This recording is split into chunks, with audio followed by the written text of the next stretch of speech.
Very well. I thank you so much for tuning in. I'm Reverend Dr. Victoria Jewel Hart, and I thank you again for tuning in. I'm actually speaking on the spiritual principles for living. I actually walked into my dream life from living these principles, and basically I feel they're not stressed enough. So today I'd like to speak on when you help yourself, you actually help others. So let's get started. If we do not lay out ourselves in the service of mankind, whom should we serve? Was said by Abigail Adams.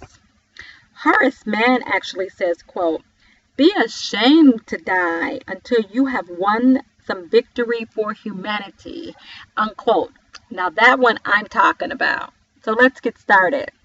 When an individual realizes the power of spiritual principles for fulfilling God's purpose for his life, does he begin to embody unlimited love? Does such a person delight in the well-being of others and selfishly work for the greater good of all? Well, why is it that giving ourselves in loving service often brings a sense of happiness into our lives that nothing else in our knowledge and techniques for living even seem to bring? Why do we experience a feeling of personal growth from loving acts of helping someone? How is service to others a creative process that releases powerful energy into our lives? Have you considered that everything productive and beneficial that you can accomplish in life is really a ministry? I've said that many times. When people hear the word ministry, some automatically think of a church or a government office. But in truth, every productive person is a minister. The helpful ways we think, feel, speak, and act are ministering in some way to other people every day. For example, do we love our work? Are we dedicated to the job at hand? Do we work to earn a living, or do we work because we love what we do? If our job is making garments to provide warmth, are we performing a ministry? If we make quality shoes that last, we are involved in a ministry. If we are the internist who saves lives or a novelist who creates beauty, these things that are true as well as a ministry. The more one works and plants, the more one will harvest. The more one does good to other people, the more success one can achieve. The divine is infinite, and within it abound infinite resources. So have you ever considered the possibility that the more we utilize the talents and abilities that we do have, additional gifts may be uncovered? How much understanding can we grasp? How much unlimited love can we really express? How much evidence of divinity can we really comprehend? That's a good question. A visit to the ocean introduces practically an unlimited supply of seawater stretching before us. Billions and billions of gallons of water are available. However, if we want to take some of the water home with us, the amount we take depends on the size of the container that we provide.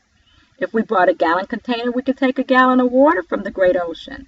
Yet, if we bring a small jar, we could take a smaller amount of water. So it is with a divine substance. The only limit is how we limit our capacity to receive.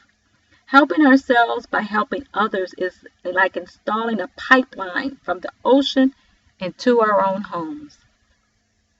The value that any experience holds for us is often the significance we place upon it in our thoughts. As we learn to appreciate the spiritual benefits available in all situations, perhaps new avenues of service may be uncovered. So those of us who contemplate on world affairs often encounter a growing sense of wonder. The perfection of the stars, the order of the cycles of nature, the astonishing beauty of land and sea, and the invigorating quality of clean air can touch us deeply. In our individual ways, we can invite this sense of wonder and creativity into the things that we do, how we live our life, and the ways we communicate with others. We can also exchange a beneficial sense of responsibility and a stately determination to make something worthy of the materials at hand. Our light, our love, our creativity, our enthusiasm, our effort, and our dedication to helping ourselves by helping others. I had to just express why I paused when I read about a visit to the ocean, because any of you that know me well, I am very blessed to live off the Atlantic Ocean, and it's a beautiful experience every morning at daybreak and as well as sunset, to be able to experience this beauty like none other. And I've also lived off the Pacific Ocean.